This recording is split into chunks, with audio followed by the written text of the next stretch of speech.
Il est 18h32, j'ouvre la séance. On va procéder à l'appel. Donc, cardinal Anne Perrault-Étienne. Présent. Guérin Patricia, excusez. Fuertes Nicolas. Présent. Gréppinet Marilène. Simon Johan. Présent. Gambier Elisabeth. L'évêque Chantal. Jeannot Didier. Présent. L'évêque Jean-Marc. Gobillot Laurence. Il va arriver Laurence. Vanham Nathalie. Vian-Lalouette Francis. Guillaume Thierry. Saracino Sylvie. Dessin Céline. Elboui Abdelatif, excusez. Bolopion Agnès, elle va arriver. Baron Sandra. Lambert Benjamin. Valentin Damien, excusez. Cardinal Jean-Pierre.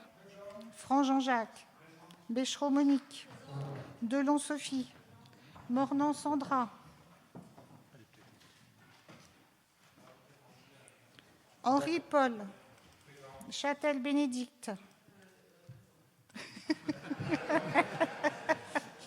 Thérion Sandra, excusez. Donc, je vous donne les pouvoirs. Donc, Patricia Guérin donne pouvoir à Marilène Gréppinet. Abdelatif Elboui donne pouvoir à Nicolas Fuertes. Damien Valentin donne pouvoir à Didier Jeannot. Voilà. Donc, je vous rappelle que les débats sont enregistrés. Alors, avant de commencer l'ordre du jour, je voudrais déjà vous présenter l'arrivée de notre nouveau directeur général des services, M. Éric Comot, que je vais laisser se présenter.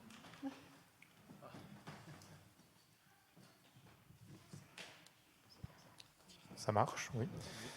Madame le maire, mesdames, messieurs, oui, je m'appelle bien Éric Comot, donc je suis DGS mutualisé de la ville de Langres et de la communauté de communes du Grand Langres depuis mercredi dernier, 15 mars. Voilà, que dire, on m'a dit que j'avais peu de temps, donc là j'ai bientôt 57 ans, j'ai effectué j'ai été sur plusieurs postes de direction et de direction générale dans des collectivités, alors essentiellement, enfin quasiment exclusivement jusqu'à présent en Bourgogne-Franche-Comté, donc à Dijon, au Creusot, à Besançon, et mon dernier poste en collectivité territoriale était dans la ville de Chenôve. Et puis j'ai fait une petite incartade, je suis allé dans la fonction publique d'État ces 2 dernières années sur un détachement à l'université Bourgogne-Franche-Comté. Et je reviens à mes premières amours, la fonction publique territoriale. Et donc, je suis très heureux d'arriver dans cette collectivité, enfin dans ces 2 collectivités où, à ma grande surprise, il y a beaucoup de projets enthousiasmants. Donc voilà, je serai à la disposition des élus pour les accompagner dans tous ces chantiers. Merci, M. Comot, et on vous souhaite la bienvenue sur notre territoire. Alors, on va commencer par la validation du procès-verbal de la séance du Conseil municipal du 29 septembre 2023. Avez-vous des remarques sur ce... 2022, pardon. Avez-vous des remarques sur ce compte-rendu ?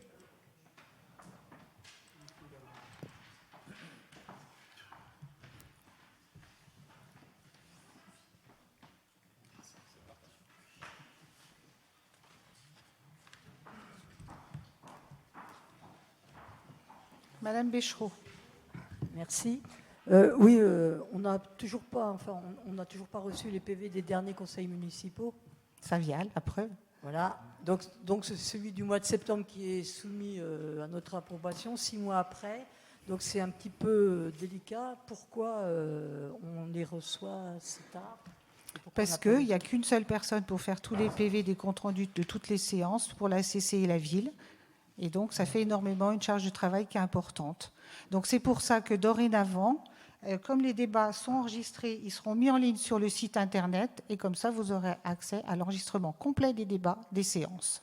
Et ce ne sera plus que des comptes rendus succincts qui seront donnés par écrit. Alors maintenant qu'il y a un nouveau directeur de cabinet, ça devrait résoudre un peu le problème, non ? Et bien voilà, on avance. Voilà, merci.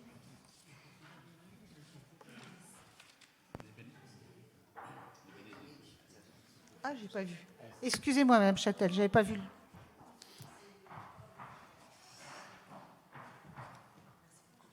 mais c'était en fait, ça rejoint ce que Monique disait à l'instant. Alors là, nous, on se félicite que ce soit effectivement enregistré parce que ça permet aux Langrois de mieux connaître ce qui se passe. Comment ? Oui, mais bon, il y a le fait, mais ça on peut les réécouter si on n'est pas là, si on n'est pas présent. Mais je trouve que globalement, je ne sais pas si ce serait pas bon d'inciter un petit peu plus les gens, bon, premièrement à lire ou à écouter donc ce qui se fait lors de nos réunions, et puis peut-être inciter davantage de personnes à venir participer comme là.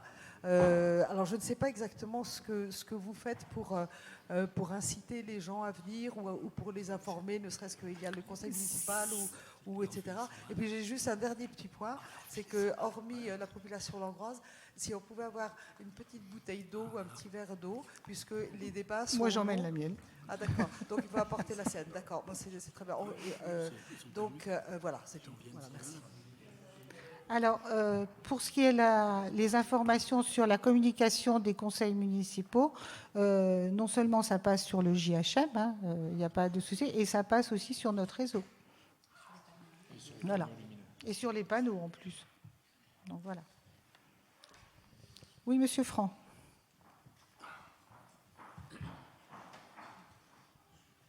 Oui, donc très bien que ce soit enregistré, qu'on puisse les écouter par ailleurs après les séances. Par contre, il y a quand même une obligation qui est de voter le procès-verbal de la séance précédente en séance. Donc il faudra forcément qu'on ait un PV écrit à chaque séance. Oui, bien sûr, mais ce n'est pas une obligation que ce soit du mot à mot. Pardon ? Ce n'est pas une obligation que ce soit du mot à mot. Non, mais on doit... Voilà, donc c'est pour ça que ce sera succinct. Non, en fait, on est d'accord, mais il faut que ça relate les débats. Et ben donc oui. les interventions des uns et des autres doivent être retranscrites dans un PV. Et vous l'aurez par enregistrement, donc ce sera vraiment complet. Le Code des collectivités territoriales exige ça, et c'est même repris dans notre règlement intérieur. Oui, donc, mais ce n'est pas écrit mot à mot. Il n'est pas question de mot à mot, mais au moins que les débats soient retranscrits fidèlement. C'est ce qu'on vous dit. C'est ce qu'on vous dit. Ce sera repris, mais succinctement, pas mot à mot. Merci. Donc, on va procéder à la lecture de l'ordre du jour.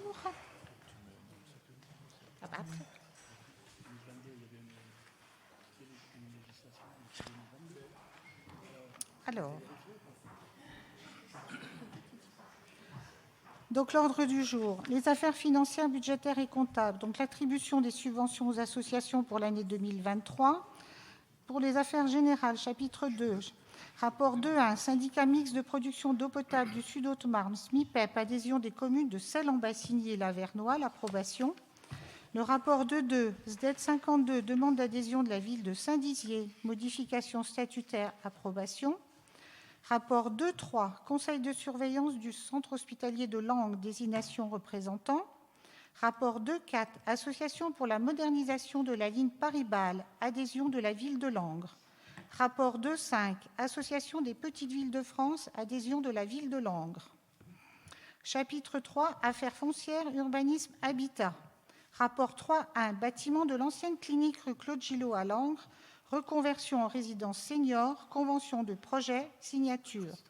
Rapport 3.2, immeuble 621 rue Le Lièvre à Langres, session, délibération numéro 2022-49 en date du 2 juin 2022, modification. Rapport 3.3, parcelle cadastrée, section AV numéro 141, 6 rue de Saint-Brice, Buzon à Langres, session à M. Fabrice Peltrio, approbation. Chapitre 4, personnel. Rapport 4.1, modification du tableau des effectifs du personnel communal. Rapport 4.2, organisation du temps de travail, règlement, modification, approbation. Rapport 4.3, gestion des risques professionnels, mission d'accompagnement, cabinet Néoptine Consulting, contrat, approbation. Informations et questions diverses. Donc, les groupes d'opposition, notre parti c'est Langres et Langres pour tous, ont déposé des questions orales. Ces dernières sont arrivées hors délai. J'avais bien précisé la dernière fois qu'elles arrivaient toujours hors délai et que je voulais que ce soit la dernière. Donc, cette fois-ci, nous ne les prendrons pas en considération pour ce conseil municipal. Nous allons passer Oui, Monsieur Franc.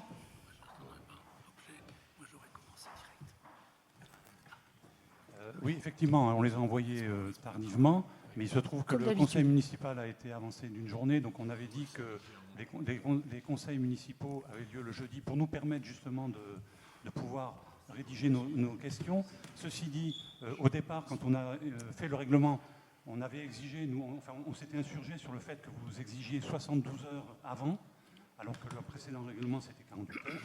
Donc c'est vraiment très, très long. Et nous, ça ne nous permet pas, on n'a pas le temps de pouvoir rédiger nos questions, dans la mesure où en plus ce sont des questions orales. Vous exigez ça, mais en fait on peut très bien quand même donner nos questions et que vous répondiez en direct, que ça puisse alimenter des débats. Alors, Monsieur Franc, le fait des 72 heures, c'est pas nouveau, et même que là, la journée du conseil municipal a été avancée du jeudi au mercredi, toutes les fois d'avant, vous n'avez jamais respecté les délais, déjà, pour commencer. De quelques heures. Déjà. Quelques heures. Ensuite, toutes les questions que vous avez abordées en question orale ne portent pas du tout sur l'ordre du jour du conseil municipal. Donc, vous pouvez très bien les préparer en amont pour pouvoir les présenter, étant donné que vous avez la date largement avant du conseil municipal. Où est-ce qu'il est écrit que les questions orales doivent porter sur l'ordre du jour du conseil? Ah, j'ai pas dit ça. J'ai pas dit ça. Je dis simplement que ça vous laisse le temps de les envoyer en temps et heure. C'est tout. Madame Delon. Alors nous avons, les questions ont été réceptionnées, je crois, vers 10h lundi. Donc effectivement, il vous manque 1 heure, parce que le samedi-dimanche, on s'est bien dit que le samedi-dimanche ne compte pas dans les délais. Alors après, on ne va pas ergoter à chaque fois. Les questions que nous avons posées, elles ne demandent pas de travail des services, parce que l'esprit des questions orales, c'est de donner le temps à la municipalité de faire des recherches et d'apporter des réponses. Bon, arrêtez de souffler, monsieur, ça ne se fait pas, monsieur Fertès. Il souffle toujours, oui. Donc la question, c'est celle-là. L'esprit du délai, c'est pour permettre à la municipalité de travailler en amont les questions avec les services. Les 2 questions que nous avons posées ne demandent absolument pas de travail des services en amont. Donc moi, j'interprète de la façon suivante, c'est que les questions que nous avons posées, elles doivent vous déranger, donc vous vous dérobez sur des prétextes assez fallacieux pour ne pas y répondre. Mais de toute façon, si vous n'y répondez pas, on s'incline, on ne peut pas vous forcer, mais on vous les posera par écrit. Donc là, vous serez obligé d'y répondre. Et puis voilà, on ne les aura pas ce soir. Comme on a fait la dernière fois. Mais on prend note que de toute façon, vous prenez le prétexte c'est vraiment de la mauvaise foi, je le dis carrément. Les questions, vous pouvez tout à fait y répondre tout de suite sans préparation. Ou alors, si vous avez besoin de 72 heures pour répondre sur l'hôpital, c'est quand même grave. Alors, Madame Delon, comme vous l'avez dit vous-même, ça ne correspond pas sur l'ordre du jour. Ce sont des questions de débat qu'on pourrait avoir, mais comme je vous l'ai répété, vous pouvez les donner largement en temps et heure parce qu'elles ne concernent pas l'ordre du jour. Et comme ça fait 3 ans que ça dure, je pense qu'il fallait à un moment marquer le coup. Voilà. Monsieur Henry, puisque vous tatillonnez sur plein de choses. Oui, on a reçu la convocation le 16, donc le 16, c'est un jeudi à 15h. Donc si on exclut le week-end, puisque socialement, on est quand même en droit de profiter de notre week-end, samedi, dimanche, ça fait une journée de préparation et on a envoyé des questions 2 jours avant le conseil. Alors, il ne faut pas faire preuve de mauvaise foi quand même. Hein. Je trouve que la dernière fois, on a été squeezé de ces questions. Je ne veux pas revenir sur le motif, mais là, on avait quand même quelque chose à dire.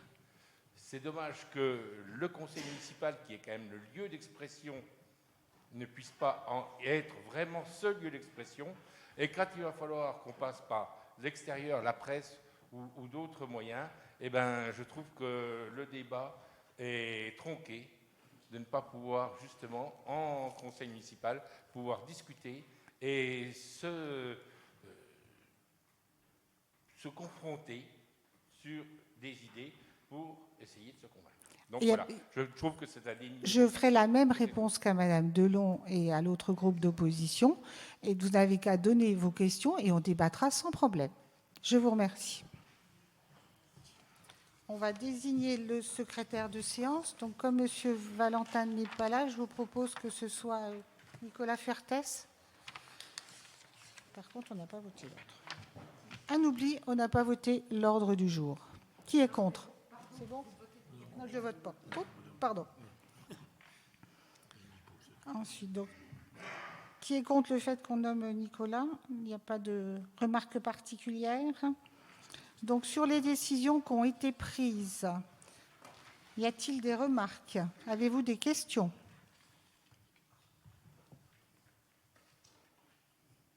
Non, pas de remarques? Pas de questions? Bon, et bien on va passer au premier rapport.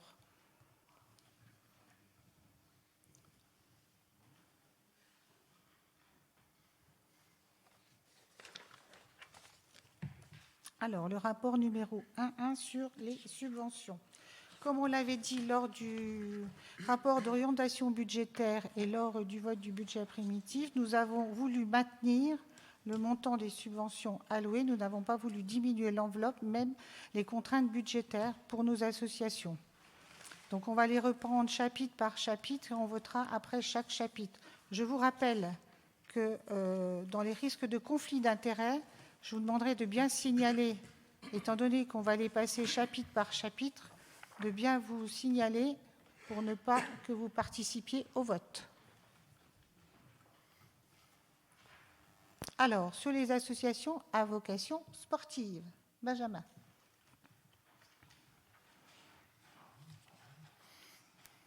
Bonsoir à tous. Donc, pour les associations sportives, on est donc sur une enveloppe globale équivalente à ce que nous avions donné, en tout cas ce que nous avions attribué en 2022. Il y a quelques modifications cependant qui s'expliquent principalement par un nombre plus important de demandes. Je pense notamment à un club de pétanque qui s'est créé cette année, à l'association de Jiu-Jitsu brésilien qui avait une activité au ralenti depuis quelque temps et qui a repris depuis 2 ans avec une structuration qui nécessite en tout cas et qui justifie l'attribution d'une subvention pour 2023. Le club de yoga est également dans cette situation-là. Donc finalement, le travail qui a été fait en 2021 et 2022 auprès des clubs pour expliquer la démarche que l'on pouvait avoir est comprise, puisque c'est quelque chose sur lequel il y a une compréhension, je crois, entre les clubs et puis les sommes qui sont attribuées. On n'a pas de remarques particulières sur des attributions qui ne seraient pas satisfaisantes. Et à l'inverse, je pense que les propositions qui sont faites sont assez justes par rapport aux différentes activités qui sont proposées, au budget des différentes structures associatives et à leurs besoins. Donc je ne sais pas si vous voulez que je fasse ligne par ligne ou si vous avez des questions particulières sur certains montants. Mais voilà les changements en tout cas par rapport à l'an dernier, c'est quelques demandes supplémentaires liées à la création ou à des structures associatives qui se sont développées, et puis une enveloppe qui reste stable. Voilà, j'ai pas forcément beaucoup d'informations complémentaires à vous donner, à moins que je ne vous réexplique la manière dont on les attribue comme j'avais pu le faire l'an dernier. Mais donc pas de questions sur les associations sportives. Non. On va passer au vote s'il n'y a pas de questions. Donc moi, je ne prends pas part au vote.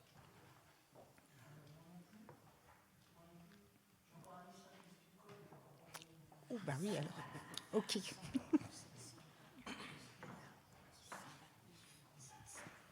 Donc qui est contre? Qui s'abstient? Adopté à l'unanimité. Pardon, juste une petite précision. Oui. Sur une modification qui n'a pas été prise en compte suite au groupe de travail que nous avons eu et une remarque de Monsieur Franc. L'attribution qui est proposée à l'escrime est de 2 000 € et non pas de 1 800 €.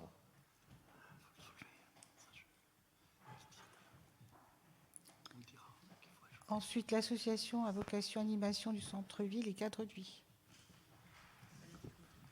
Donc, cette année, il est proposé, comme l'année dernière, d'attribuer la somme globale de 12 000 €. Le seul changement par rapport à l'année dernière, c'est qu'on a une nouvelle association qui se lance avec la Maison des Fromages. Et donc, pour aider au démarrage, donc, la ville donne donc un petit coup de pouce parmi d'autres partenaires privés et publics. Donc la Maison des Fromages, située rue Jean Roussat, donc offre des produits de tous nos fromagers haut-marnais et quelques produits de fromage issus de départements voisins. Donc ça vaut vraiment le coup d'y aller. C'est un investissement fait par une association, mais Bénédicte pourrait en parler beaucoup mieux que moi, et évidemment par tous les fromagers. Voilà, donc c'est la principale nouveauté par rapport à l'année dernière. Sinon, les autres associations, c'est habituel. Des questions par rapport à ce groupe ? Je pense que Madame Châtel, vous ne participez pas au vote. Merci. Bon, on va passer au vote, alors s'il n'y a pas de questions. Madame Châtel.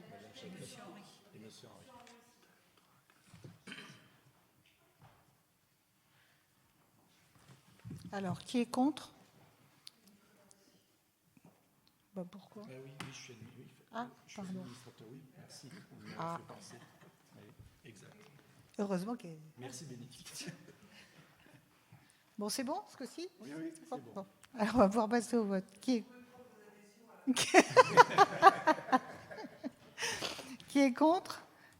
Qui s'abstient ? Adopté à l'unanimité. Les associations à vocation tourisme. Donc là aussi, c'est la même somme que l'année dernière, 15 000 €. La différence, c'est qu'on a donc deux nouveaux acteurs. L'agence d'attractivité qui remplace pour cette somme ici la maison départementale du tourisme. Donc c'est une convention qui est signée d'un commun accord entre les deux structures. Donc il est proposé 10 000 €. Et donc le comité des jumelages qui vient de se recréer, qui verra l'attribution de 5 000 €. J'en profite, et là j'oublie pas, je ne participerai pas au vote.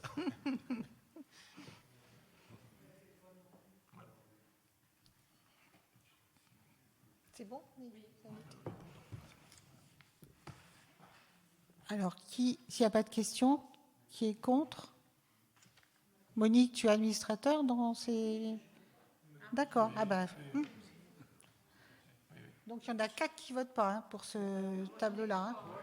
Madame Béchereau, Monsieur Madame... Henry, Madame Châtel et Monsieur Fortes. Oui, on pourrait, mais bon. Voilà. Je récapitule. Madame Béchereau, Monsieur Henry, Madame Châtel et Monsieur Fortes. Et Madame le maire. Les 5 ans. Donc 5 personnes. Voilà, les 5 élus. On peut passer au vote. Qui est contre ? Oui, Madame Béchereau. Non, elle n'est pas en tant qu'élue, Monique. Merci. Oui, je voulais faire une petite remarque d'ordre général suite à la commission préparatoire qu'on a eue. Il y a beaucoup d'associations qui ont rendu des dossiers incomplets. Donc, ça ne permet pas d'évaluer vraiment quelle est la réelle demande, quelles sont les véritables actions qu'ils veulent mettre en œuvre et pourquoi on vient les financer.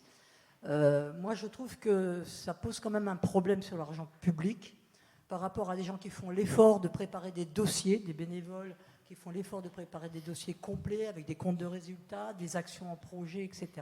Je trouve que c'est un réel problème et je veux attaquer personne, mais je pense qu'une des solutions, une proposition que je souhaiterais faire, c'est que les gens qui posent des dossiers incomplets, qui sont presque pas acceptables si on voulait vraiment aller au fond des choses, parce qu'ils présenteraient ce type de projet à l'État ou au Conseil régional, je peux vous dire qu'ils ne seraient pas recevables. Donc, je pense qu'il faut aller dans une démarche plutôt pédagogique, et j'estime que ces dossiers incomplets, on devrait obliger les personnes qui les déposent à faire la formation avec Benjamin, et s'ils ne viennent pas, à N+1, et que leur dossier est toujours nul, pas complet, et que ça ne va pas, et qu'on finance des choses qui ne doivent pas être finançables, tant pis pour eux. Mais on devrait leur proposer quand même la formation avec Benjamin, une obligation de formation si on va donner des finances publiques quand même. Parce que je trouve que c'est quand même gênant quand on voit des petites assos qui font des efforts, ne serait-ce que pour avoir 1 000 €, et que tu as des grosses assos qui ne font pas d'efforts et qui posent des dossiers. De toute manière, ça passera parce que voilà. Donc voilà, je voulais le dire, ça me tenait à cœur. Et je trouve qu'on est sur de l'argent public et qu'on ne doit pas faire n'importe quoi. Et en plus, ça discrédite complètement nous, les élus, en se disant, parce que ces gens-là savent que, bon, on le met de toute manière, ça va passer. Voilà. Et ça, je trouve que, déontologiquement aussi, moi, ça me perturbe beaucoup qu'on finance ce type de dossier, alors qu'on forme les gens, quoi. Enfin, voilà. Merci.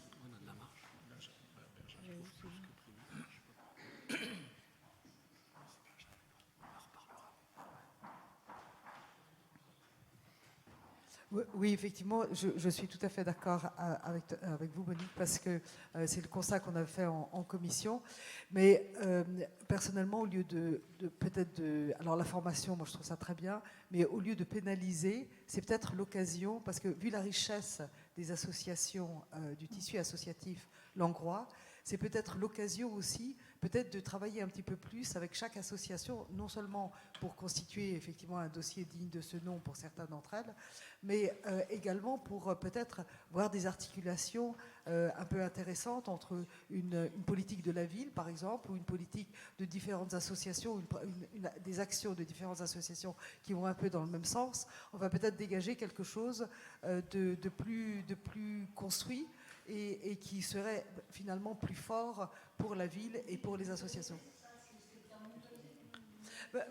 Mutualiser ou non, parce que lorsqu'on a examiné les dossiers, on se rend compte qu'il y a bien sûr effectivement des dossiers incomplets, mais ça effectivement c'est un peu comme ça par-dessus la jambe.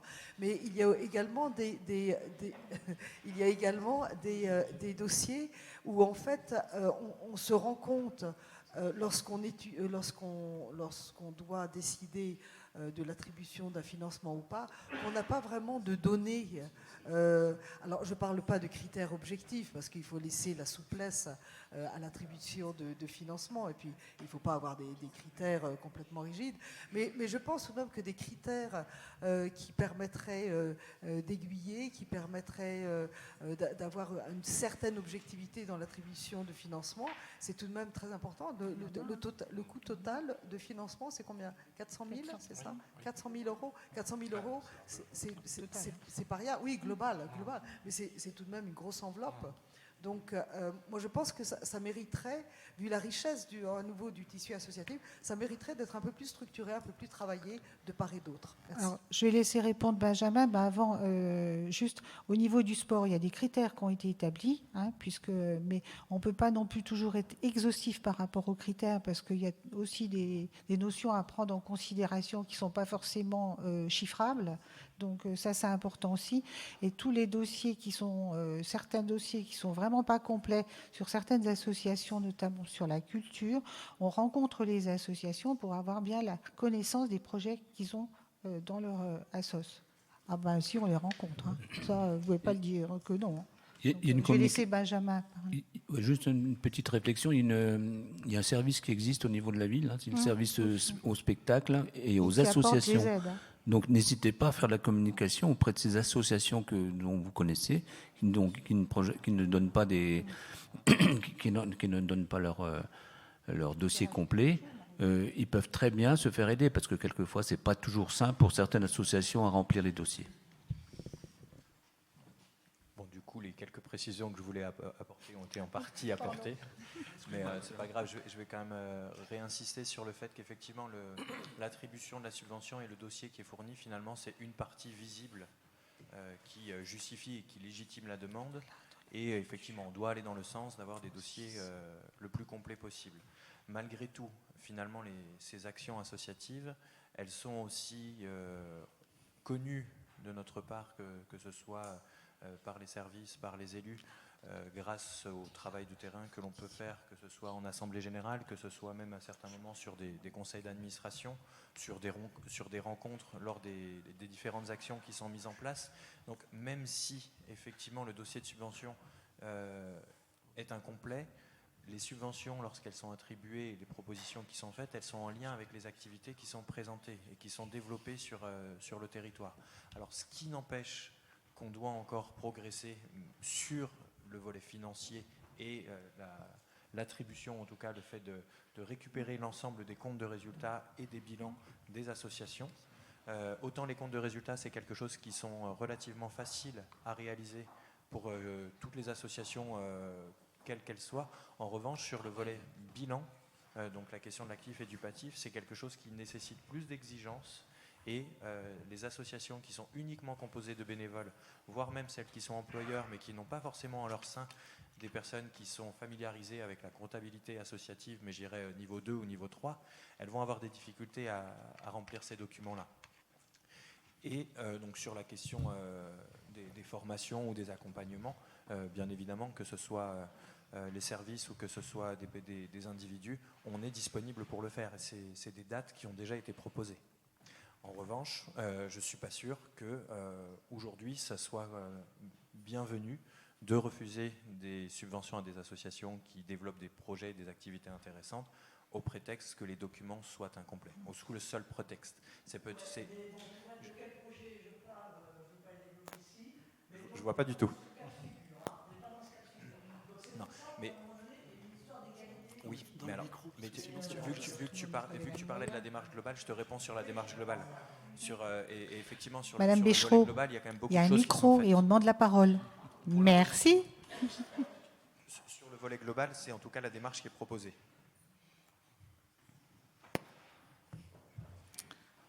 Monsieur Franck.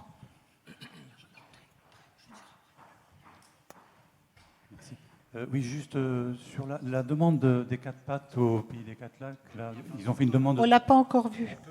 On peut déjà faire item par item. Pardon. Oui. Là, vous m'entendez, là? C'est bon? Ah, mais ce n'est pas une question que je ne vous ai pas entendue. Je vous dis qu'on ne l'a pas encore vu. On n'a pas encore abordé la section où il y a ce tableau-là. Okay. Merci. Oui, moi, je voulais juste aussi rajouter quelque chose par rapport au fait de recevoir les associations. Sur les associations spectacles, on va en parler tout de suite. Je peux vous dire que j'ai reçu plusieurs de ces associations avec Camille du service spectacle pour justement mieux connaître leurs projets. Et d'autre part, j'en reçois également de nombreuses dans le cadre des financements politiques de la ville, puisque là aussi on peut octroyer des aides et des financements, et du coup bien évidemment on fait le lien à ce moment-là avec les subventions de la ville. Donc on en voit pas mal, et ça nous fait aussi l'occasion de leur expliquer ce que doit être un dossier, comment doit être rempli un dossier, et on les invite aussi à progresser pour les années suivantes. Donc pour le vote pour les associations à vocation tourisme, on relève le doigt de ceux qui ne prennent pas part au vote, parce que comme il y a eu des échanges après, les 5 élus qui ne prennent pas part au vote. C'est bon? Oui, parce bien. que... Donc on avait eu même Madame le maire, Madame Béchereau, Monsieur Henry, Madame Châtel et Monsieur Fuertes. C'est bon. Donc maintenant, on va pouvoir procéder au vote. Qui est contre? Qui s'abstient? Adopté à l'unanimité. Les associations à vocation culturelle.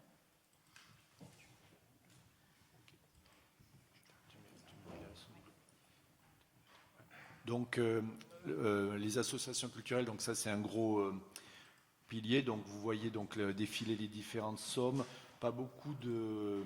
Il y a quelques modifications forcément, mais la somme globale donc, est pour l'instant de 129 700 €. Voilà, pardon, 131 700 €, excusez-moi. Il y a une erreur. Voilà, il y a une petite erreur dans le tableau que j'avais. Donc 131 700 €, voilà. Et l'année, voilà, c'est un petit peu moins pour le moment que l'année dernière.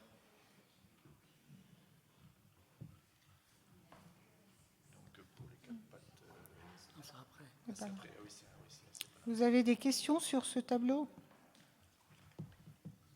Si on n'a pas, levez la main ceux qui ne prennent pas part au vote. Étienne Francis, Babette. Étienne Francis, Babette. Ça fait 3. Oui, ça fait 3. Ah oui, Monique aussi. Oui, Monique, oui. Pour l'enlever, il y a au moins 4. Surtout en tant que président. Alors, qui est contre? Qui s'abstient? Adopté à l'unanimité. Ensuite, sur les associations à vocation sociale. Alors, sur ces associations, là aussi, vous voyez défiler les différentes demandes, les différents montants octroyés. peu de différence par rapport à l'année dernière. Sur la somme globale, on est exactement au même montant que l'an dernier. De nouvelles associations sont venues se joindre à la liste, d'autres ne nous ont pas fait de demande. Vous avez également quelques associations que vous voyez là pour lesquelles nous n'avons pas octroyé de subventions. Par exemple, vous voyez le CADA qui avait fait une demande de 1 000 €, mais c'est parce que ce sont des associations qui ont fait par ailleurs, enfin que l'on a rebalancé sur les financements politiques de la ville, puisque leurs actions étaient vraiment orientées sur les quartiers prioritaires de la ville. Donc on en a quelques-unes comme ça que l'on a rebasculées sur les financements politiques de la ville. Sinon, les sommes sont à l'identique quasiment des années précédentes. Alors, Monsieur Franck, vous avez une question sur les 4 pattes ?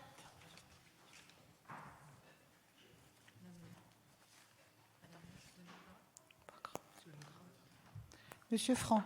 Ben non. Oui. Non, pardon. Non. Oui, non. Alors, Madame Béchereau, oui, ça change. Merci. Je me souviens plus, Marianne, pourquoi les 4 pattes au pays des 4 lacs, ils n'ont pas de subvention. Tu l'avais dit en commission, je me souviens plus. Alors c'est la même demande que M. Franck, j'imagine. Donc en fait, les 4 pattes nous avaient déposé une demande de subvention pour notamment de l'achat de matériel. Et finalement, ils nous ont refait un courrier en nous disant qu'ils retiraient leur demande de subvention. C'est pourquoi tout simplement... C'était pour l'achat de matériel. La demande est à 0. Voilà. Donc on connaît le problème des 4 pattes, hein, on est sur le sujet. Donc si une reprise de l'activité est à venir sur cette année, bien évidemment, à ce moment-là, on reverra une décision modificative pour leur octroyer quelque chose. Mais c'est l'association qui a retiré sa demande. Madame Delon. Je pense que le problème des 4 pattes, c'est premièrement le local. Le local, je pense que vous étiez engagé vis-à-vis des 4 pattes à les sortir du local provisoire qui effectivement n'était pas très salubre. Donc je pense que c'est un local dont ils ont besoin. Deuxièmement, les 4 pattes pour la ville, en fait, c'était les campagnes de stérilisation des chats, des félins, pour éviter qu'il y ait des problèmes sanitaires et des proliférations. Est-ce qu'on pourra avoir, pas ce soir, mais un bilan finalement des années passées sur les campagnes de stérilisation et sur l'application de la convention? Donc, ça, pas de souci, on vous donnera ça par écrit. D'autres questions? Alors, quelles sont les personnes qui ne prennent pas part au vote? Thierry Guillaumeau et Didier Jeannot. Il y en a 2. Et Mme Béchereau. Donc 3. Donc qui est contre? Qui s'abstient? Adopté à l'unanimité. En tout cas, je tiens à remercier l'ensemble des associations, quelle que soit leur nature, pour le dynamisme qu'elles apportent à la ville de Langres. Ensuite, chapitre 2, les affaires générales. Alors, les communes de Celles-en-Bassigny et Lavernois souhaitent adhérer au SMIPEP. Et donc, comme toute nouvelle adhésion au syndicat, ça fait l'objet d'une délibération pour l'ensemble des communes qui sont adhérentes. Donc, je vous demande d'approuver l'adhésion des communes de Celles-en-Bassigny et de Lavernois au syndicat mixte de production d'eau potable du Sud Haute-Marne SMIPEP et m'autorise à signer toute pièce utile afférente à ce dossier. Vous avez des questions ? Qui est contre? Qui s'abstient? Adopté à l'unanimité. Le rapport suivant c'est du même style, la demande d'adhésion de la ville de Saint-Dizier au SDET 52. Donc c'est le même code. On passe en délibération. Vous avez des questions particulières? Sinon, qui est contre? Qui s'abstient? Adopté à l'unanimité. Pardon? Oui? Faut suivre. Faut suivre. Madame Delon. Merci. Je profite de cette délibération, même si ce n'est pas tout à fait dans le sujet. Le SDET qui est en charge du ramassage et de la collecte des points d'apport volontaires, il y a plusieurs personnes, et même moi, où ça m'est arrivé de faire plusieurs points d'apport volontaires et que les bennes étaient archi pleines.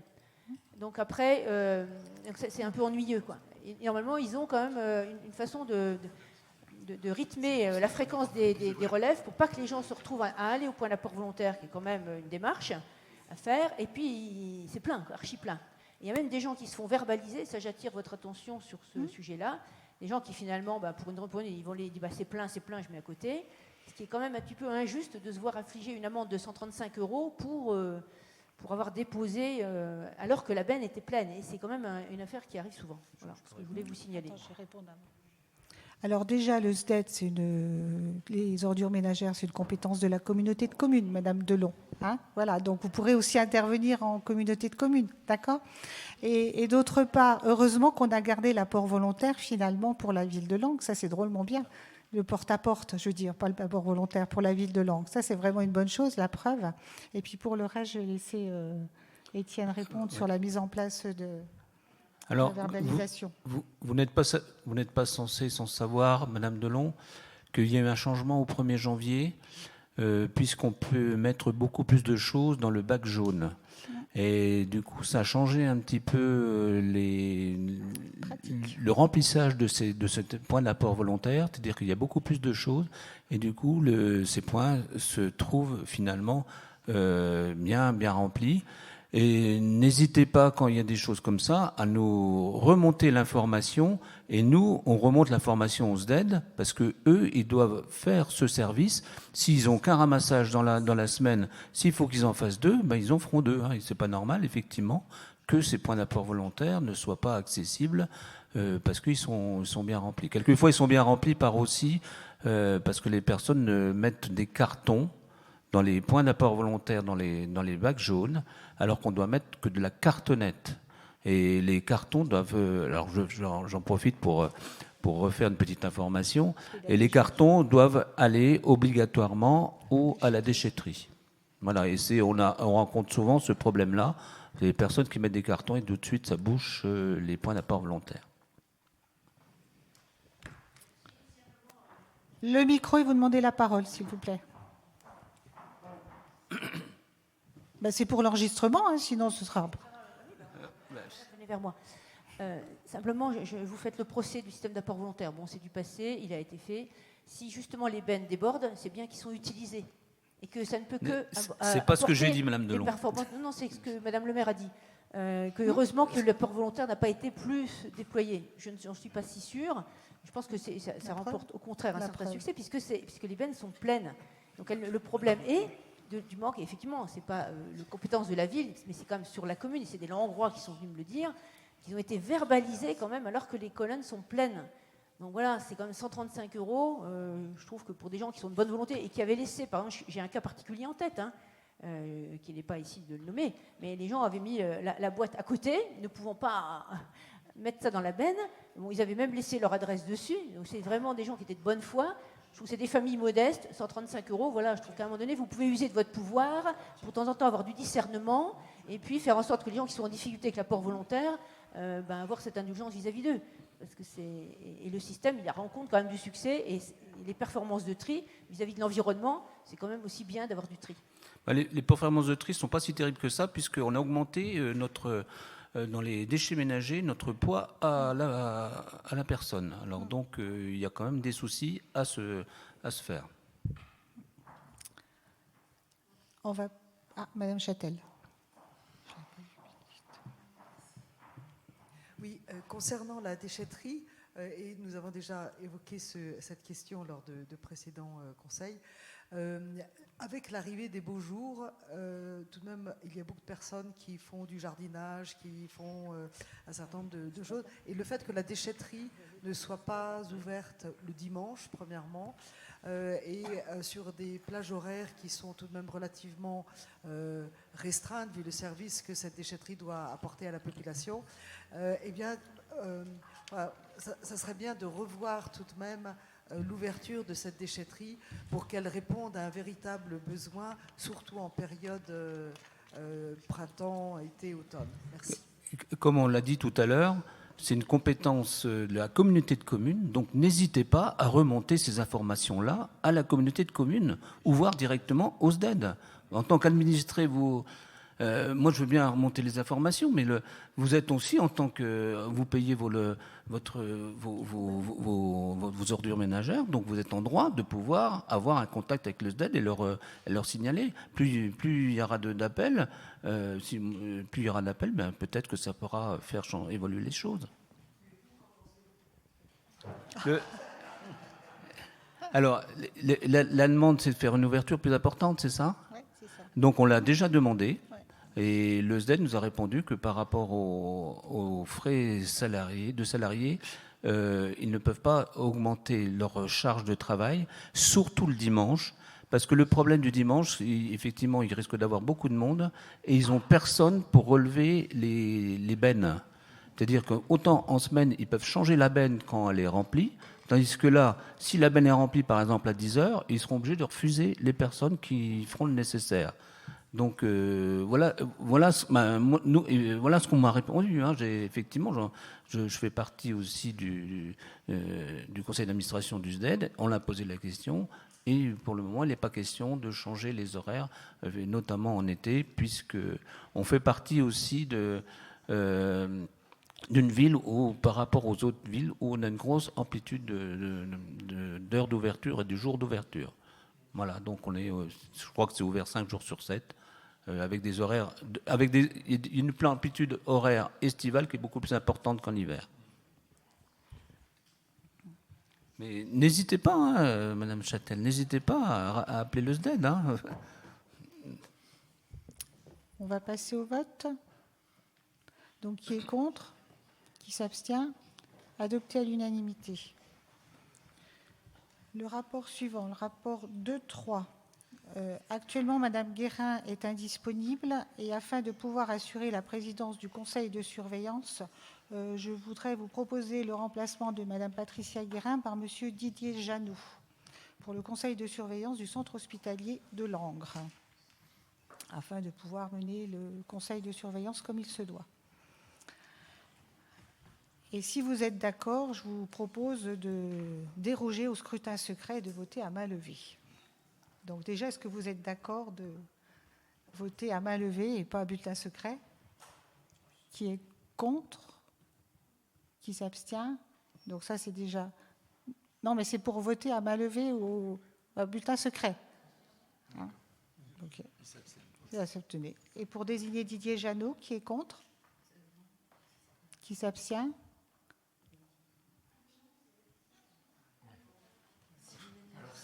Ouais. À l'unanimité. Là, on vote sur le mode de... On votait sur le mode, si vous étiez d'accord ou pas, de voter à bulletin secret. Ou si c'était à main levée. Si vous êtes d'accord de voter à main levée. Il faut impérativement l'unanimité. Je vais parler plus fort. Je suis près du micro quand même. Hein. Donc, est-ce que vous êtes d'accord qu'on vote à main levée ? OK. Bon, alors maintenant, on va voter pour désigner Monsieur Janot. Qui est contre ? Qui s'abstient ? Donc 5 abstentions. Rapport suivant. Vous m'entendez là ? L'association pour la modernisation de la ligne Paris-Bâle, l'adhésion de la ville de Langres. Donc, l'association qui a son siège en Haute-Saône à Vesoul milite pour l'amélioration et la modernisation de cette ancienne ligne internationale qui a été ligne nationale sous le titre de train d'équilibre du territoire avant d'être déclassée et confiée à la région Grand Est qui a le plus grand morceau de cette ligne qui touche quand même 3 régions, l'Île-de-France au départ de Paris, donc la région Grand Est, puis donc pour la partie Haute-Saône et territoire de Belfort, donc la région Bourgogne-Franche-Comté. Donc la ville souhaite, comme toutes les villes où il y a des arrêts de train sur cette ligne, souhaite adhérer à cette association. Et d'ailleurs, sous l'impulsion de plusieurs élus, souhaite aussi créer au sein d'un comité de ligne, donc un comité des élus, pour pousser et faire pression auprès des différentes structures de la SNCF à, on va dire, améliorer quand même la qualité d'un service, puisque les usagers se plaignent de nombreux retards, de travaux qui parfois déborde et donc engendre aussi des retards ou des annulations de trains. Et donc, quand on perd un client qui est fidèle, c'est très dur pour le récupérer, alors que c'est une ligne qui est structurante pour de nombreux territoires, y compris pour nous, le centre et le sud de la Haute-Marne. Donc, on estimait important de faire partie de cette association. Voilà. Donc, d'ailleurs, il y a la semaine dernière, il y a une dizaine de jours, j'ai représenté Madame le maire et la ville de Langres aux côtés de plusieurs élus, dont le maire de Vesoul et la maire de Chaumont, donc justement pour réaffirmer donc la volonté des élus de demander à l'État, à la SNCF et aux régions de tenir compte de cette ligne qui est structurante. Et ce qui est une bonne nouvelle, c'est que le nouveau président de la région Grand Est, M. Leroy, s'est aussi engagé à donc avoir des relations avec la région de Bourgogne-Franche-Comté pour parler de cette ligne, mais aussi donc d'une autre ligne qui concerne la desserte pour nous vers Dijon. Donc là, la cotisation, pour revenir au point précis de l'ordre du jour, elle est de 50 €. Et donc, on vous demande de bien vouloir accepter que la ville cotise à cette association. Oui, Madame Châtel. Et est-ce qu'à cette occasion, vous pouvez juste nous faire le point de, vous savez, des négociations qui avaient été en cours avec la SNCF en ce qui concerne la gare. Et puis, comme on va aborder la période, la belle saison, avec davantage de touristes qui vont arriver, on l'espère, par cette gare, les histoires de desserte, l'embellissement, le fait, par exemple, j'attire votre attention si il y a à l'arrêt de bus à la gare, par exemple, il y a quelque chose sur le TAD. Personne ne sait ce qu'est le TAD. Hormis les Langrois, bien sûr. Mais donc, est-ce que vous pouvez juste faire le point? Merci. Alors, c'est vrai qu'à plusieurs réunions, certaines, quand des représentants de la SNCF ou de la région venaient nous voir directement, on évoquait ces sujets. Et sinon, donc les réunions organisées par la région, donc les COURES, d'ailleurs la dernière avait été présidée par Madame Delon, donc à l'hôtel de ville de Chaumont. Vous y étiez aussi, et moi-même. Donc, les usagers, les élus, les représentants du personnel de SNCF remontent donc ces différentes problématiques. Donc, nous, c'est vrai que les 3 points, outre, on va dire, la régularité des trains qu'on essaye de faire remonter aux différents acteurs, c'est effectivement arrêter de réduire le nombre d'allers-retours vers Paris, avoir des horaires, on va dire, les plus adaptés pour les correspondances sur le nœud ferroviaire de Culmont-Chalindré. Et il y a aussi, donc, pour la gare, un souhait, même si pour l'instant ça n'y est pas sur le plan d'investissement de la région Grand Est, c'est l'accès au PMR du quai numéro 3. Ça, c'est un cheval de bataille qu'on mène. Donc, Madame le maire en a parlé récemment au président de région, qui est aussi sensible. Alors certes, Culmont a l'accès PMR et Chaumont aussi, mais le coût et, je veux dire, les contraintes pour acheminer avec un autre mode de transport les personnes handicapées de Langres ou vers Chaumont ou vers Culmont, franchement, ça mériterait quand même, pour une ville touristique porte d'entrée du parc, que dans le plan d'investissement, on ne demande pas que ce soit fait l'année prochaine ou dans 2 ans, mais au moins dans les 5-7 ans qui viennent, qui prévoit quand même des investissements sur la gare de Langres. On a aussi, même si... Attends, je vais juste compléter sur la rénovation de la gare de Langres avec le président de la région. Donc actuellement, ils sont en train de rénover 69 gares au niveau de la région qui ont plus de 1000 passages par jour, donc ce qui n'est pas du tout notre cas, et cela jusqu'en 2029. Donc ça veut dire que nous ferons partie du prochain programme, mais pas d'ici 2029. Je suis désolée, mais voilà ce qui est dans la prospective. Pour la communication, donc on a demandé à ce qu'on ait des vrais donc panneaux à plus grand format pour que les passagers qui viennent prendre un billet ou qui viennent en gare de Langres et quand il n'y a personne au guichet, arrivent quand même à lire les horaires, parce que pour l'instant, c'est dans des très petits formats. Ça vient. Et lisibles. Ça vient, c'est long, c'est 2 chaque ans. fois on demande, mais ça va venir. Question, donc on a demandé aussi, encore là à Troyes là, pour la réunion de cette association, on a demandé à ce que dans les gares de la ligne 4, de la gare de l'Est à Mulhouse, il y ait des dépliants ou des prospectus pour que les usagers qui prennent le train dans une de ces gares aient connaissance de différents modes alternatifs de transport à la gare où ils s'arrêteraient.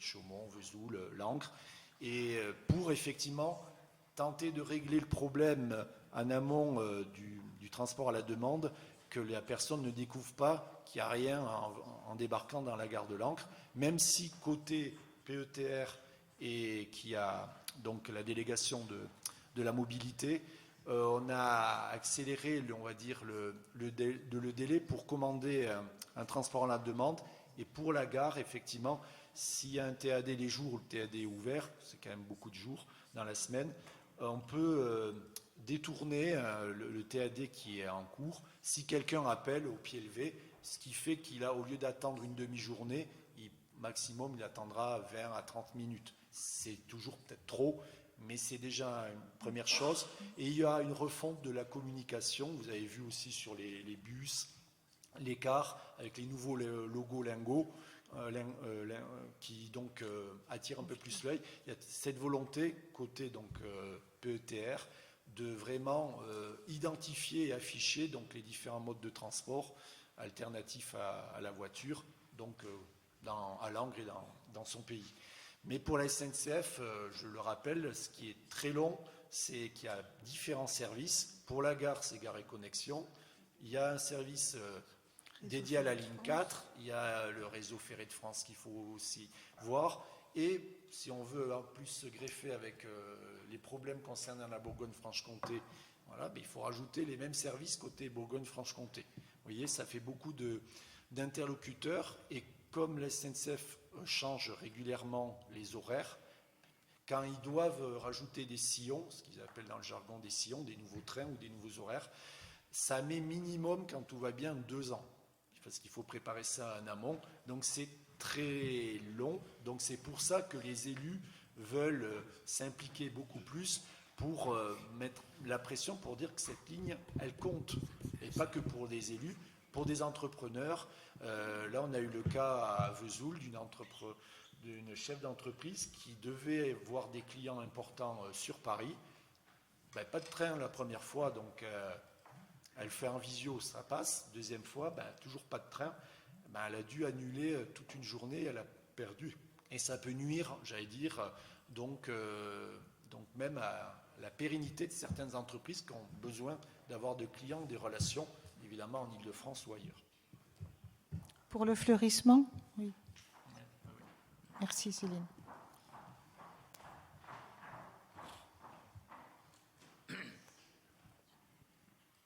C'est bon? Pour répondre au fleurissement, Madame Châtel. Approche. C'est bon là? Oui. Voilà. Pour répondre au fleurissement, Madame Châtel. Donc on est toujours sur le même fleurissement estival pour cette année.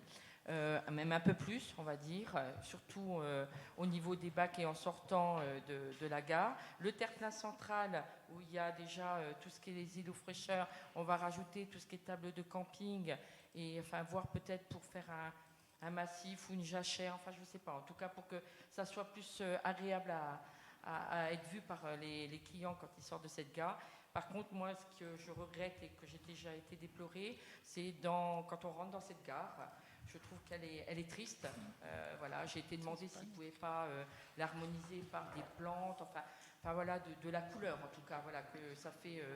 Mais bon, j'ai pas de réponse. La personne, c'est toujours la personne de l'accueil que j'ai. Elle remonte, mais est-ce que c'est remonté, ça Donc un pouvoir décisionnaire. Voilà. Donc je vais. Oui, Madame Delon. Vous savez, il y a une information que je voulais vous livrer, puis après une question, ou une proposition plus exactement. Alors sur l'information, c'est que vous savez, vous étiez au Corrèze, donc vous savez très bien que la région débute une grande étude mobilité, justement pour recadrer l'offre de transport qui arrivera donc dans 2-3 ans. Donc cette étude, elle a commencé, ça débute pendant une année de concertation. On a déjà eu une réunion publique à Vignory pour le secteur Joinville et les petites gares qui entourent Joinville. Donc bientôt, on vous contactera pour avoir une date où les élus seront là et pourront faire remonter tout ce que vous venez de détailler. La proposition que je ferai, effectivement, la gare de Langres n'est pas très accueillante. Il nous faut, pour autant, cette ligne, elle est structurante et je pense qu'elle peut même augmenter sa fréquentation. Et je pense que pour les Langrois, je pense qu'il serait judicieux d'installer, parce que ça, je pense que c'est pas compliqué, un abri vélo sécurisé. Ça, maintenant, il y a des choses très... Parce que les gens, aujourd'hui, vont beaucoup à la gare. Maintenant, l'intermodalité est très développée. Vous avez des gens qui viennent en vélo, qui partent en train. Et à Langres, il est impossible de rejoindre la gare avec un vélo qui est un petit peu précieux, je dirais un vélo électrique. Donc il faut absolument qu'il soit enfermé, cadenassé. Et il y a des abris, clés en main, il suffit de les... Je suppose, et ça serait vraiment quelque chose de bien pour cette ligne. Ça augmenterait, je pense, sa fréquentation. On a pris note, Madame Delon. Et pour être plus précis,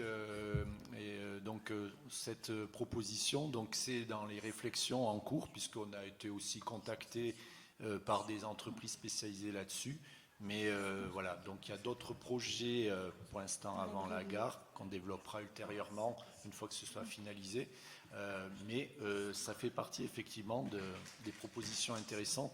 Et un dernier point, même si ça ne sera pas provisoire, la gare dans quelques mois de Langres va afficher à l'intérieur des photos valorisant donc, le pays de Langres. Donc il y aura un petit peu plus de couleurs, même si ce ne sera pas permanent. Oui, Madame Châtel. Oui, ce sera permanent, pardon. D'accord. Alors, si on peut ajouter à ça, ça serait déjà un grand pas en avant, mais si on peut ajouter à tout ça une carte, un plan, alors non seulement de Langres, mais pour expliquer aux gens comment ils peuvent monter à Langres, mais également du canal, également des forts, et puis peut-être des différents sites touristiques qui sont non loin, mais déjà un plan de Langres, et ça, je pense que ça ne coûte pas très cher et on n'a pas besoin d'autorisation énorme à gauche et à droite. Merci. Je vais vous... bonne suggestion, et on y associera l'agence d'attractivité justement pour... C'est ce qu'on avait dit avec... Voilà, un regard professionnel, et on mettra tout le monde en relation. Donc, je vais vous demander d'accepter le principe d'adhésion de la ville de Langres à l'association pour la modernisation de la ligne Paris-Bâle, d'approuver le versement pour l'année 2023 de la cotisation correspondante d'un montant de 50 €, d'inscrire chaque année... Oui, Madame Béchereau.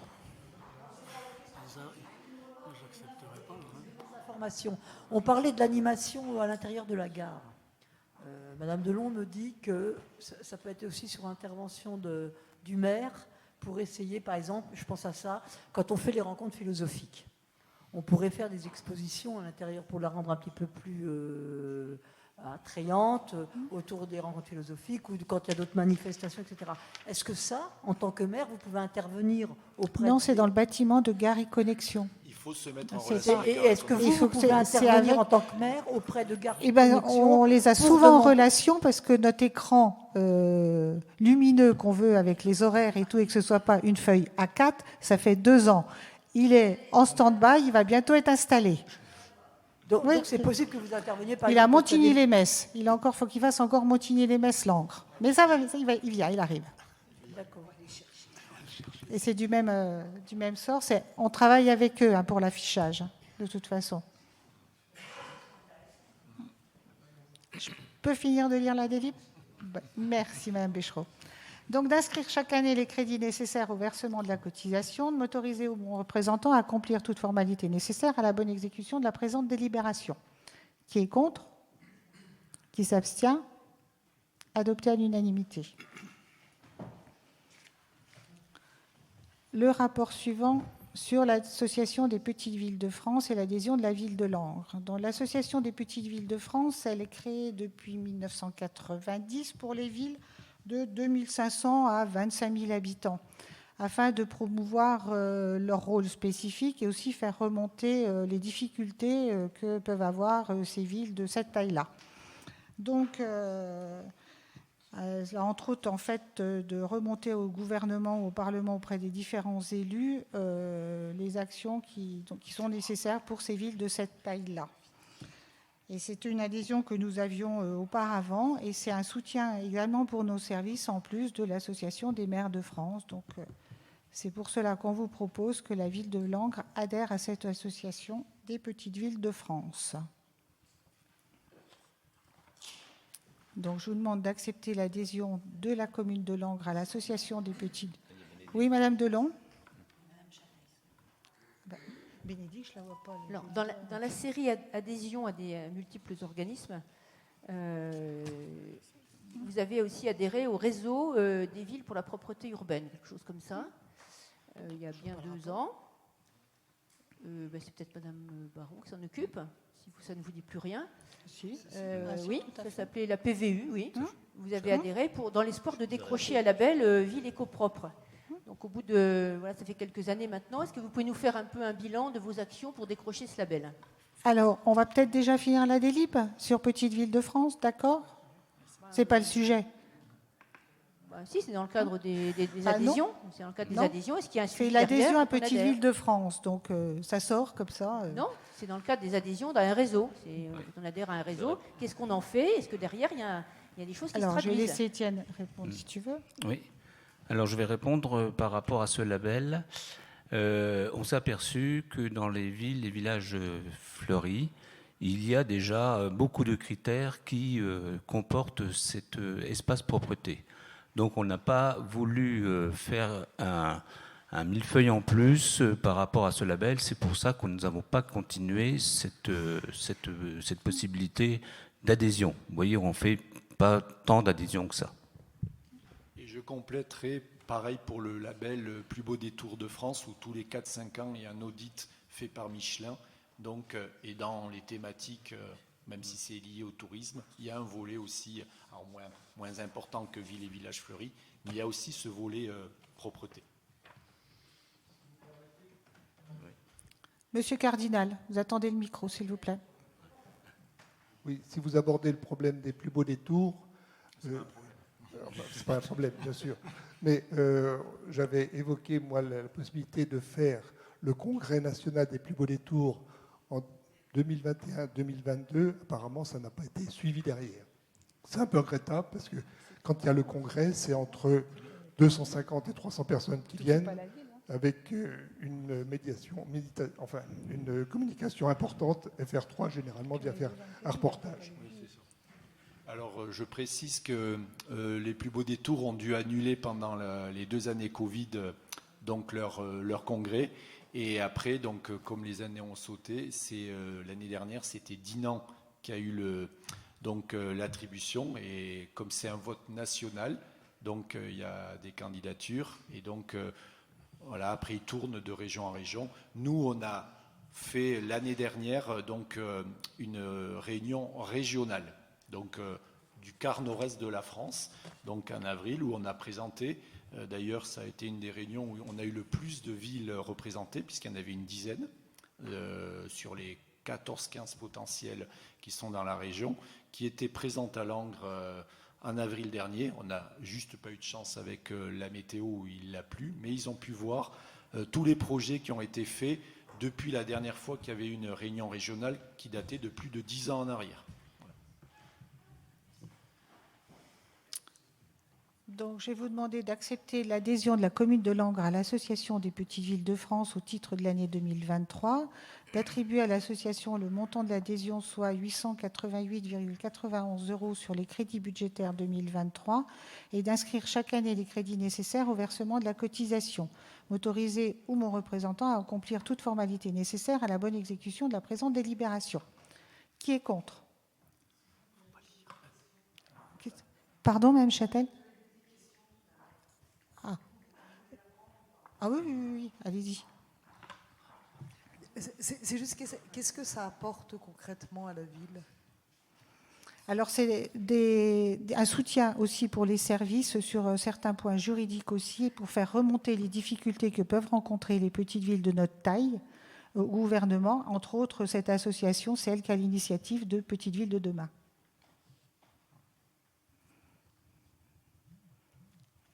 Qui est contre? Qui s'abstient?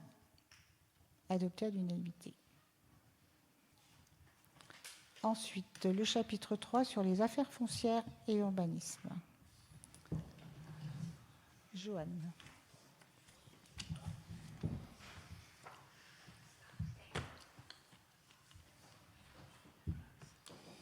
Oui, alors, rapport 3.1. Il s'agit de la convention qui va encadrer le projet de reconversion de l'ancienne clinique Gillot en résidence senior. Donc elle fait suite à la convention préopérationnelle qui avait été signée en janvier 2021 au conseil municipal. On l'avait signée, c'est une convention tripartite avec l'EPF et Amaris. Donc depuis 2021, je vous avais exposé déjà le projet.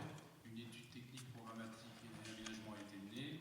Elle a validé l'opportunité de créer donc une résidence senior dans ces bâtiments qui sont aujourd'hui en friche.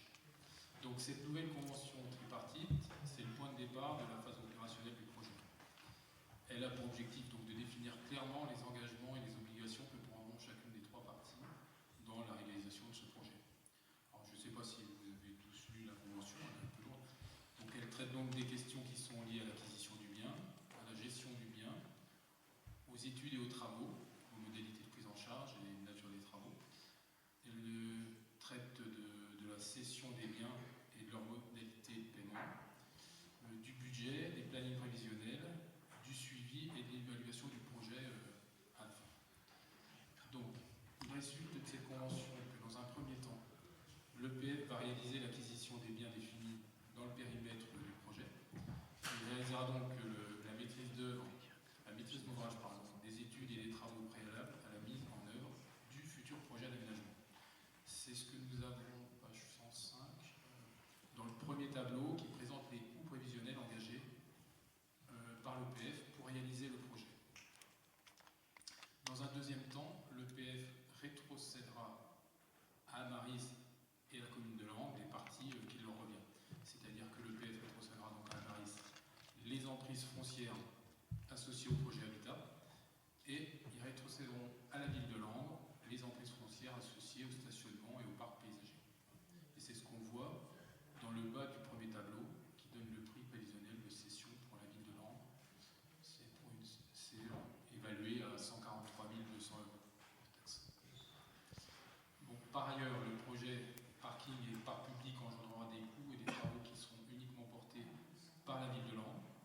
Le coût estimatif de cet investissement est estimé et présenté dans le tableau un tout petit peu plus dessous, si vous pouvez descendre un peu, merci. Et donc, ce sera, il y en a pour une valeur d'à peu près 1 150 000 euros. Voilà. Donc cette convention sera conclue pour une durée de 5 ans. Et donc je vous demande de bien vouloir... attendez, la formule... Oui, monsieur Henry.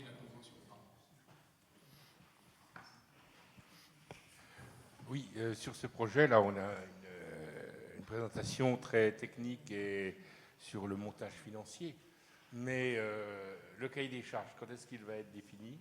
Avec justement les points qui feront que ce bâtiment sera une véritable résidence senior, c'est-à-dire avec une organisation, avec une restauration, ou une salle de restauration, avec des accès avec médecins, infirmiers, coiffeurs. C'est là le but. Si on appelle une résidence senior, il faut que ce soit une véritable résidence senior. Alors, une véritable résidence senior, ce n'est pas une maison de retraite ni un EHPAD. Hein. C'est pas la même chose. Hein. Non, mais il faut que les résidents aient aussi accès à des services. En centre-ville. Ils sont mobiles. Oui. Hein, d'accord, c'est pas des gens qui sont dépendants. Mais d'accord. Leur... C'est de l'animation. Dans une résidence senior, c'est l'animation qui est importante. Et l'animation, pour nous, sera portée par l'UDAF. Ils vont aller se servir en centre-ville. Hein. C'est une véritable opportunité pour les commerces du centre-ville. J'en suis tout à fait conscient et c'est un projet qui nous tenait à cœur.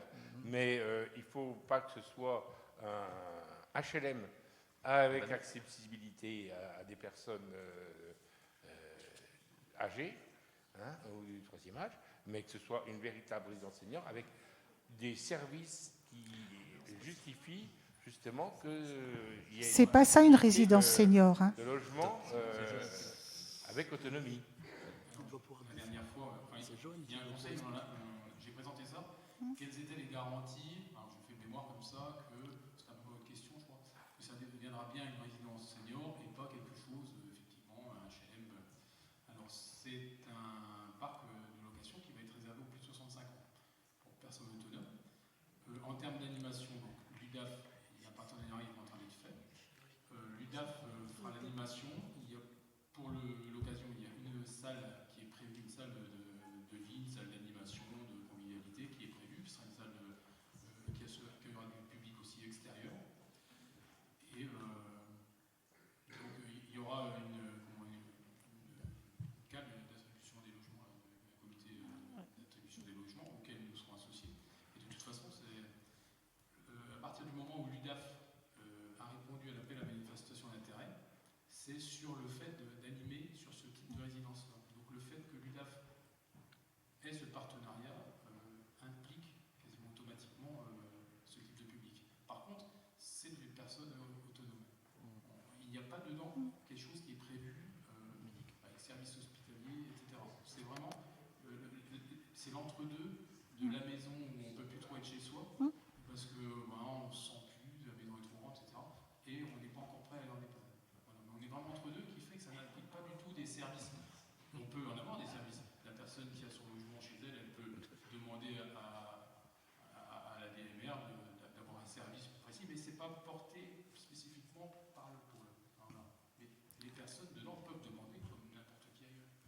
Comme l'accès de l'infirmière libérale qui viendra préparer le pilulier si la personne n'est pas capable de préparer ses médicaments parce qu'elle ne voit pas et tout ça. Mais ce n'est pas l'organisation de la résidence senior qui prend ça en charge.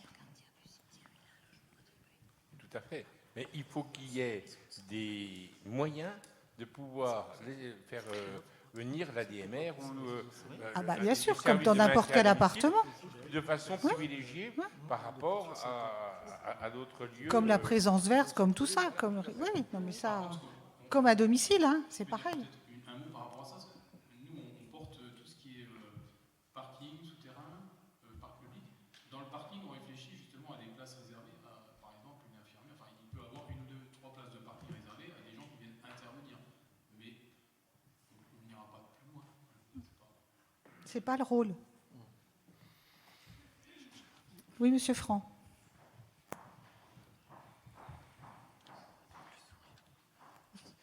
Oui, est-ce qu'on pourrait avoir quelques précisions sur justement la partie des travaux, des travaux d'aménagement extérieur et de jardin qui sont à la charge de la ville. Donc ça, c'est une première question. Deuxième question,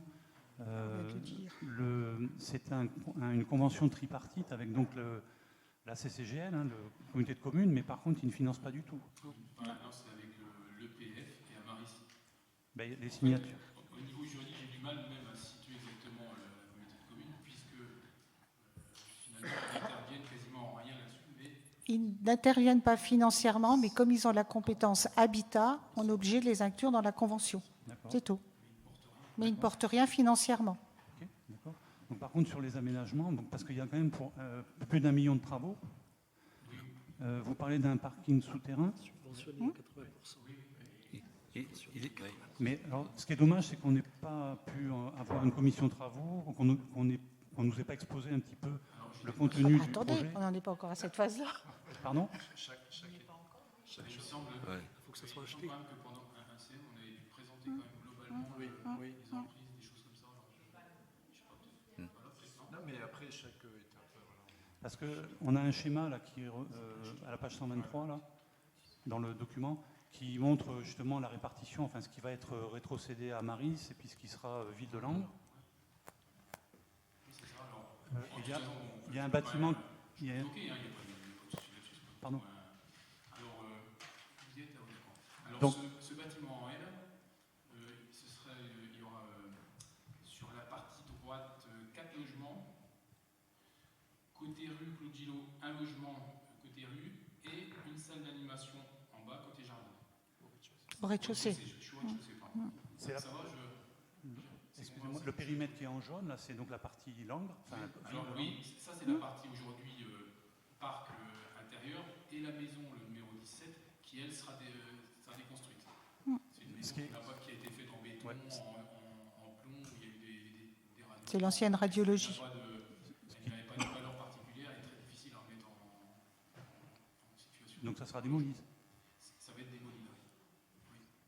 Alors sur la partie jaune, finalement, oui, au-delà de la maison, vous aurez donc en sous-sol équivalent entre 20 et 24 places. Et sur la partie démolie, un petit peu sur la droite en bas, entre 4 et 8 places, ce qu'on dit aérien. Parce qu'il y aura une légère pente qui passera du jardin, donc qui sera R0, on va dire, une légère pente pour descendre vers la rue du Petit Cloître. L'accès dans le garage se fait par une marche en avant, hein, entre du côté de la place Jean Duvet où il y avait l'accès des anciennes ambulances pour ressortir rue du Petit Cloître. Et donc, oui, ok, merci. Ça, c'est le rez-de-chaussée sur le bâtiment. Je fais le R+1, c'est la même chose, c'est 7 appartements par étage. Donc sur cette partie-là, on a 19 logements, plus une salle d'animation sur ce bâtiment-là. Juste le numéro 13 et le numéro 15, c'est 3 logements sur chaque. Donc on a l'équivalent de 6 logements qui seront refaits sur les deux parties bleues. Vous les voyez à gauche, voilà, ici.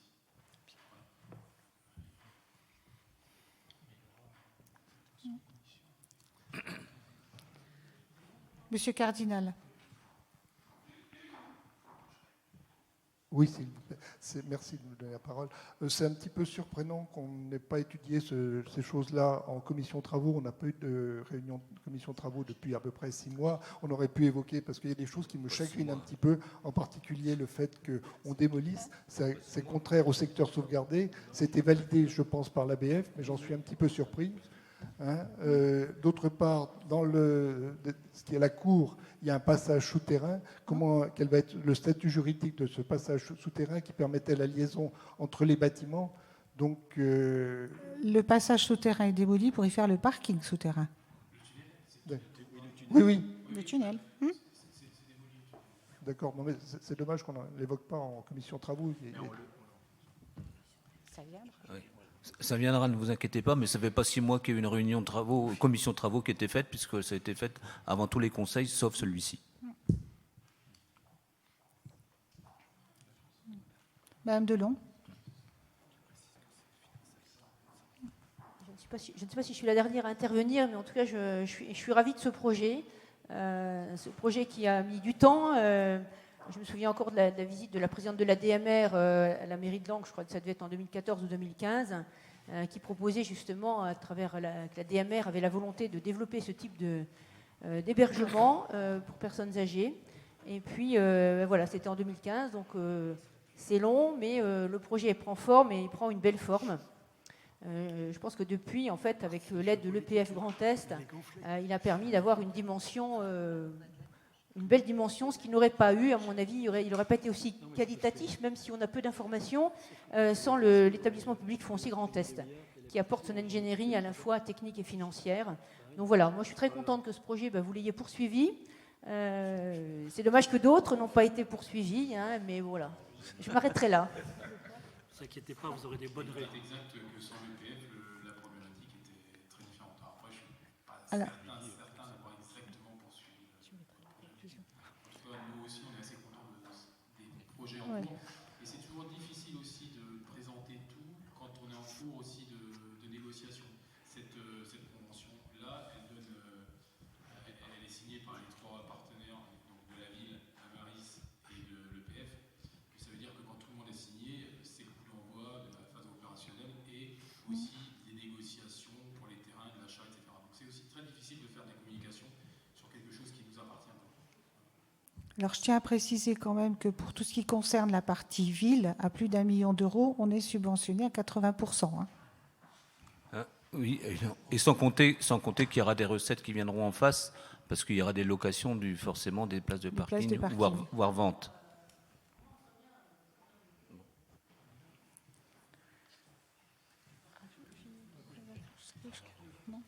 Bon, alors je vais vous demander...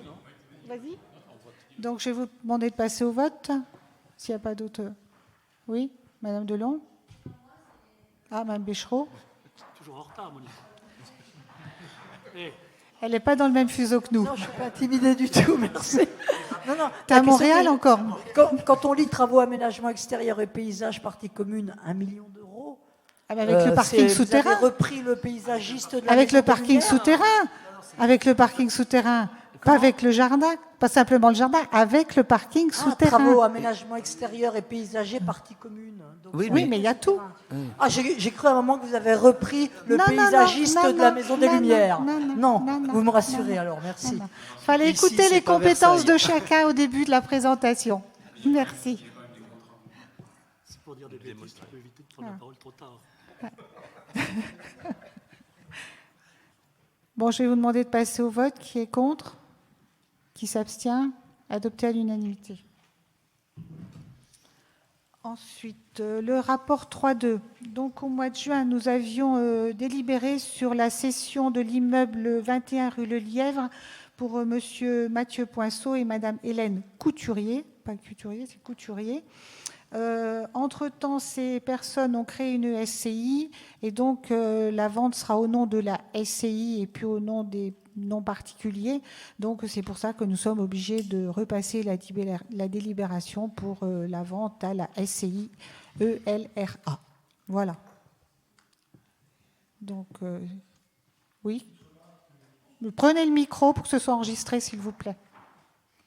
Petite remarque, c'est un bâtiment qui avait été construit sous l'ère de M. Bayet, qui avait coûté 200 000 francs à l'époque, qui n'a jamais servi à rien et qui est revendu 15 000 euros. Donc c'est une perte sèche pour c'est l'estimation des domaines et puis le fait qu'on ait eu un acquéreur. Vaut mieux que ça quand même que ça tombe. C'était un mauvais projet.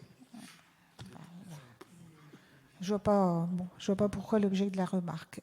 On va passer au vote. Qui est contre? Qui s'abstient? Adopté à l'unanimité. Le rapport 3.3. Donc, nous avons été sollicités par M.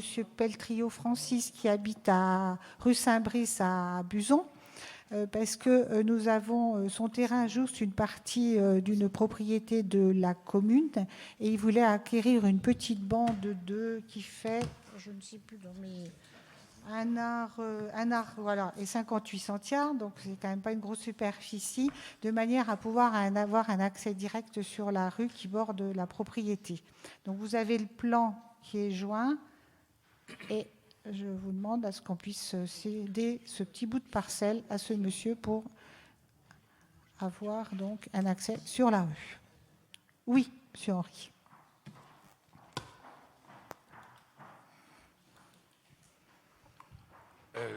En ce qui concerne le dossier précédent, ce dossier, il y en a un certain nombre suivant sur des locations, des attributions, des ventes. En début de mandat, la commission foncière s'est réunie au moins 2 fois. On a travaillé dans cette commission. Les choix ont été faits. Est-ce que ces choix ne convenaient pas pour que maintenant on ne réunisse plus la commission ou pourquoi la commission ne se réunit pas? C'est quand même le travail de la commission et ce qui permet de bien préparer le Conseil. Donc, moi je déplore que cette commission... Ce n'est pas une commission réglementaire, ce n'est pas une obligation. Oui, réglementaire ou pas, ça fonctionnait. Hein, oui, et je pense qu'on arrivait au Conseil c'est aussi pour gagner du temps. En connaissance de cause de tous les dossiers. C'est pour délibérer sur ce genre de dossier. C'est ce qu'on appelle la vie municipale. Remarque prise en compte, monsieur Henry. D'autres remarques? Sinon, on va passer au vote. Qui est contre? Qui s'abstient? Adopté à l'unanimité. Le rapport suivant sur les effectifs.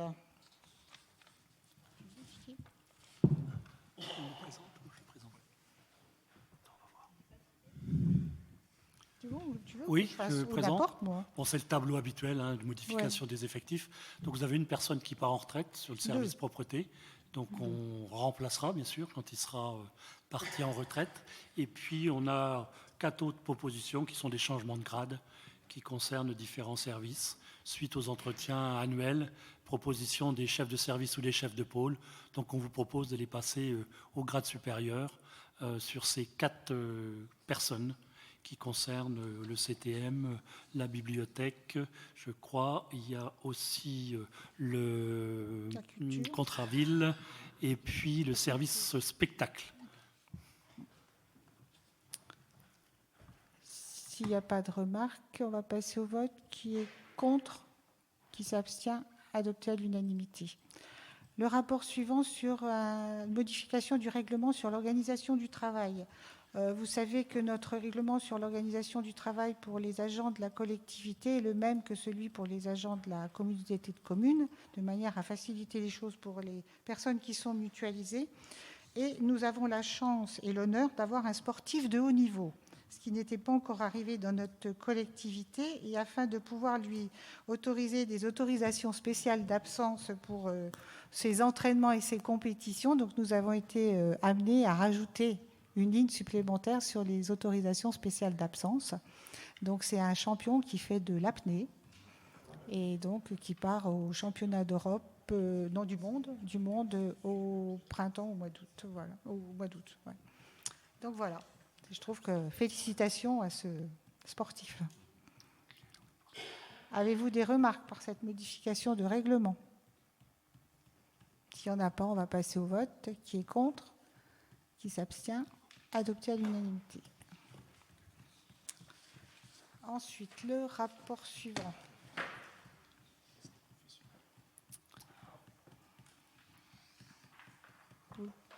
L'affiche, Cathy, le rapport. Donc, au sein de la collectivité, on a de nombreux métiers différents. Nous avons des accidents de travail qui ont un coût pour la collectivité. Et nous avons été contactés par le cabinet Néoptine qui nous propose de mener une mission d'accompagnement relative à ces risques professionnels. Et dans un objectif de réduire les coûts, donc on a dit oui à ce cabinet pour faire mener une mission d'accompagnement relative aux risques professionnels. Et ce cabinet sera, si on fait des économies uniquement sur les économies réalisées, il se opérera au niveau de 45% hors taxe des économies réalisées. Donc c'est vraiment pour nous accompagner sur les accidents de travail et tout ce qui peut être en lien avec les accidents de travail. Oui, monsieur Henry. Oui, dans ce domaine, c'est surtout ce qu'on appelle la sécurité. Et est-ce que ce cabinet va procéder à la formation des chefs d'équipe ou des chefs de pôle, des chefs de centre, pour justement améliorer la sécurité, que le taux accident du travail de la ville, est-ce qu'il est élevé ou pas? Parce que ça fait aussi qu'au niveau des charges, ça doit intervenir. Donc que ces gens-là interviennent pour aider, c'est une chose, mais il faut qu'il y ait aussi, pour qu'il y ait un bon résultat, il faut qu'il y ait de la formation, pas seulement des indications d'axes définis. Surtout que quand il y a des soucis, notamment avec les accidents du travail, le maire est responsable. Donc j'abonde dans le système. Merci, monsieur Henry. Pour que, justement, il y ait le moins de problèmes possible. Alors, Cathy va vous répondre sur la partie plus technique, sachant qu'on a quand même un agent sur la prévention des risques et tout, qui est présent en permanence sur la collectivité. Donc, Oui, tout à fait. Donc cette convention est plutôt sur un cadre administratif, puisque Néoptime va plutôt nous accompagner sur l'analyse des dossiers, du nombre de jours qui ont été imputés, voir s'il y a des tiers sur lesquels on a un recours potentiel, dans l'objectif de faire diminuer la sinistralité et les cotisations patronales. Sur l'aspect prévention, effectivement, on a un agent à temps plein dans les effectifs. D'ailleurs, on va avoir un mouvement de personnel, mais en tout cas, c'est un poste qui va être maintenu et qui a toute sa place au sein des collectivités, qui fait des formations, notamment de sauveteurs secouristes du travail, des formations sur tout ce qui est risque et positionnement, etc., que ce soit sur les postes administratifs ou les postes plutôt techniques, qui va régulièrement dans les services et qui fait toujours, et c'est le cas de toute façon, c'est encadré de façon réglementaire, dans le cadre de la formation sécurité au travail, travail va faire des analyses de chaque accident pour voir ce qu'on appelle un arbre des causes et pouvoir remonter les causes et éviter que ça se reproduise. Donc du coup, tout ça, c'est un travail qui est mené en interne et le cabinet Neoptime est plutôt sur une approche administrative uniquement. Mais effectivement, c'est quelque chose qui tient à cœur de la collectivité, bien sûr. D'autres questions? Donc nous allons passer au vote. Qui est contre? Qui s'abstient? Adopté à l'unanimité. Donc nous avons fini l'ordre du jour. Donc nous allons clôturer la séance à 20h07. Je tenais, avant que vous puissiez, que vous leviez, remercier Madame Boiset qui va bientôt quitter la collectivité pour les services rendus à la collectivité. Et je remercie que je lui souhaite tous mes voeux de réussite dans son nouveau poste. Oh, Monsieur Henry. Je n'ai pas eu l'impression de dormir, mais je n'ai pas vu passer en début des travaux toutes les validations des décisions prises par le maire. Ben si, au début. Ah ben alors ça a été... non. Et justement, avec toutes les études qui ont été annoncées dans le programme, j'aurais une question. Est-ce que ces études sont consultables une fois qu'elles sont rendues à la ville? Est-ce que les élus ou est-ce que la population peut consulter ces études? Les études, je ne sais pas. Par contre, ça, les études, elles sont consultables. Oui. Alors, ils me disent que oui, donc pas de souci. Donc, on peut... En tout cas, je vous remercie. Sachant qu'on a commencé la période printanière avec l'ouverture de la période estivale avec les journées des métiers d'art et une programmation très riche en culture cette année avec les 10 ans de la Maison des Lumières.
Pardon, Madame le maire. Peut-être, ouais. Non, elle est là. Parce qu'elle m'avait promis qu'elle ne savait plus qu'elle.